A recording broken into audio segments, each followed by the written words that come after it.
The strings on the guitar are all the interval of a fourth apart. We've got E to A, E, F, G, A, that's 4 notes. A to D, A, B, C, D, 4 notes. D to G, D, E, F, G, 4 notes. G to B, G, A, B, that's 3 notes. The intervals on the guitar are all a fourth apart until we get to the B string. B to E, B, C, D, E, it's back to 4 notes. Your first thought is probably something along the lines of, wouldn't it be easier if they were just all 4 notes apart? You'd think so. As it turns out, this sneaky little major third interval hidden between the G and the B string is actually a lot more useful than it might seem. Other stringed instruments like the violin and the cello are tuned in fifths, so why don't we do this on the guitar? I mean, we sometimes tune to drop D, and when we do that,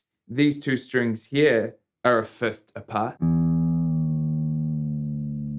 Now this string is a D, and this is an A. D, E, F, G, A, 5 notes apart. Drop D is great for chunky power chords, but the distance of a fifth interval between these 2 strings makes it a little more problematic when we start wanting to play scales. It's fine for an instrument like a violin or a cello because they have shorter scale lengths. That's the distance between the nut and the saddles. However, the guitar has a much longer scale length, and the distance of a fourth between each string becomes preferable. And as it turns out, making life easier to play scales is one of the reasons why we actually have this sneaky little third between the G and the B strings. It keeps our fingers more centered when we're playing chords. It means we don't have to change positions as much when we're playing scales. For example, take this major 7th chord.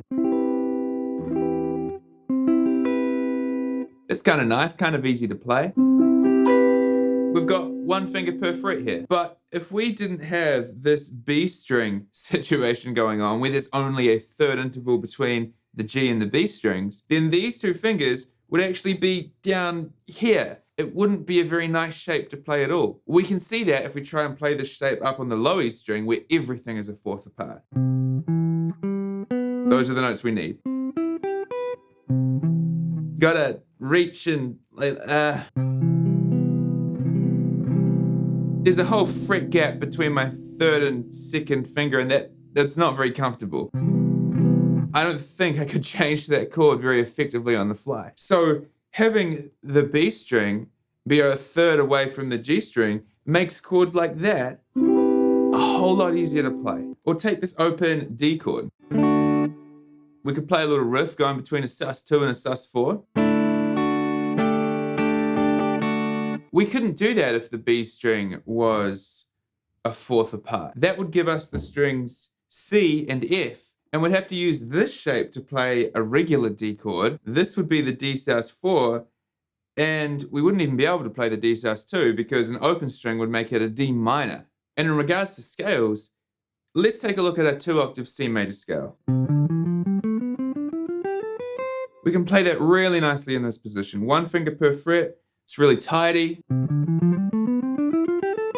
If the B string was actually a C string, then our major scale, when we got to here, we'd have to play 1st finger, 3rd finger, then reach down and change position to do the final 2. It's less comfortable than how we have it. One of the other benefits of having this random little third interval is it actually makes chords sound good. If we tune perfectly in fourths, we would end up with a high F string. Now, F is only 1 semitone away from E and can sound quite dissonant if played together. If we tune this in fourths and this was a high F string, it would sound like that. This is what the F sounds like when played with the low E.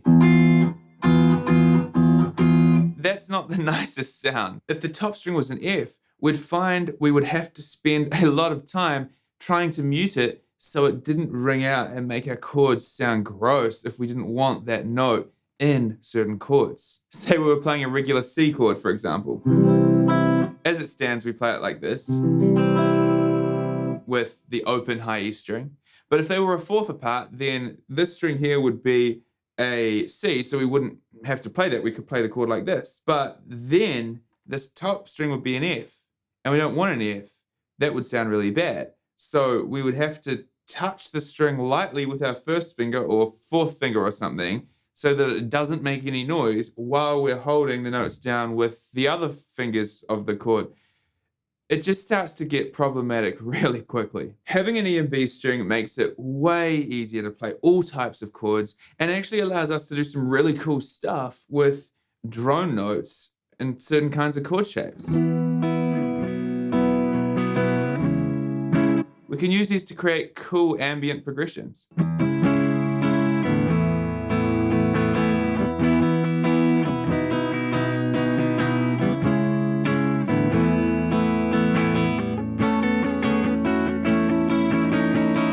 So, there's a lot of great reasons why we might want to change the intervals from being fourths to a random little third down here between the G and the B strings.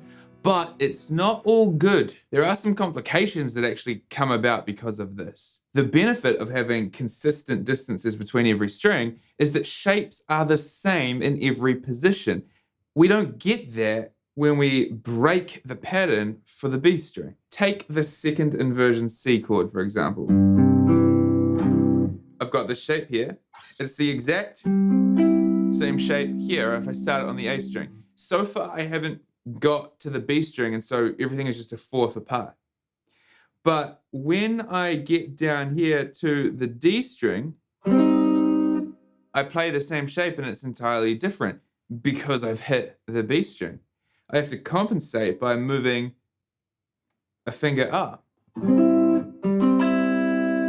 And so this shape we get on the 5th fret here with all of the notes in the same fret, that's actually the same shape as I'm playing here and here. But it looks different because we have to compensate for the B string. Same deal if we have a root position D major chord.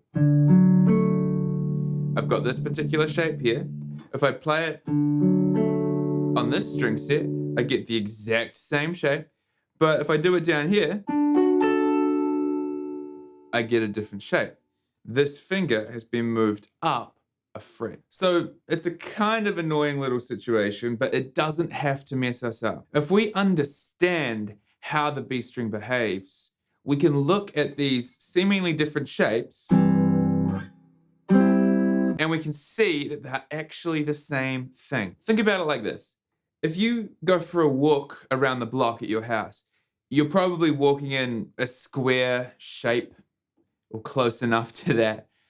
It might be a flat neighborhood, so, you've got a certain experience of walking around a flat block near your house. But then you go visit your friend and he lives in a neighborhood with a lot of hills. So if you take that same walk around the block at your friend's house, you might still be walking in a square, but the experience is going to be entirely different because now you're having to go up hills and then down the other side, and it's not going to feel the same. The shape you are walking might be the same, but the experience walking it is different. The terrain has changed. It's like this when we're playing the guitar and we encounter the B string. We're using the exact same shape, but the terrain has changed. When we hit the B string, now we have to step up onto it. It doesn't feel the same. Here's a good way of thinking about it. Each of the strings are separated by an interval of a fourth. We've talked about that already. Only when we get to the G string and go to the B string, it's an interval of a third. This means when we're dealing with any of our shapes, whether it's a chord shape or a scale shape, what we have to do is add a fret to the shape. So when I had the second inversion C chord, and I take it down here, and I realize that, my first finger's on the B string, I've got to compensate by moving it up a fret. I'm adding a fret. Now, this is a really awkward fingering, so I'm gonna rearrange it and do it with just my third finger. Or our root position D chord. I move that down, realize that, my first finger is on the B string, I've got to compensate by moving it up a fret. And again, this is a kind of awkward fingering, so I'm gonna rearrange my fingering and play it like this. It's the same shape. I understand how to engage with the different landscape, and it doesn't have to confuse me. Another way to think about it is like a platform.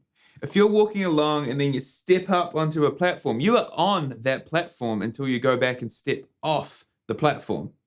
You can't all of a sudden change your height just because you feel like it. You've stepped up onto the platform. It's the same kind of deal when we hit the B string. Let's say I'm playing a C major scale. I'm used to this shape, but now I want to play my C major scale starting on the D string. If I just play the same shape, it sounds really bad because I hit the B string. So I have to compensate by adding a fret. I play my shape. I'm about to get to the B string. I'm going to step up onto the platform. And when I come off, I'm going to step down off the platform. And there's my C major scale. We don't have to get confused thinking, oh my gosh, it's a different shape. It's the same shape. We're just using it in a slightly different environment. It might take a second to learn how to engage with the B string and get comfortable with stepping up onto that platform and using it to adjust our shapes. However, you'll find in the long run it'll be way easier because you don't have to learn a whole bunch of new chord shapes. You can learn a single shape and just understand how to adjust it. This is particularly useful for scales. We don't have to learn a new shape for our scale. We just have to understand how to interact with the B string when we hit it. It is also useful for chords. This one here and this one here look entirely different because of the fingering I choose to use for each one. However, if we understand how that B string is messing things up, we can remember the shape as a single shape and just understand how we are adjusting it when we hit that B string. All right, guys, that is the video. I hope you found that concept helpful. If you want to learn about a brand new approach to organizing your scales on the fretboard, check out the link that's in the description. I've been developing a new system for mastering the fretboard, and it has been incredibly effective with every student I've tried it with so far. If you enjoyed the video, give it a like, help us out by subscribing to the channel, and leave a comment letting me know what you'd like to learn.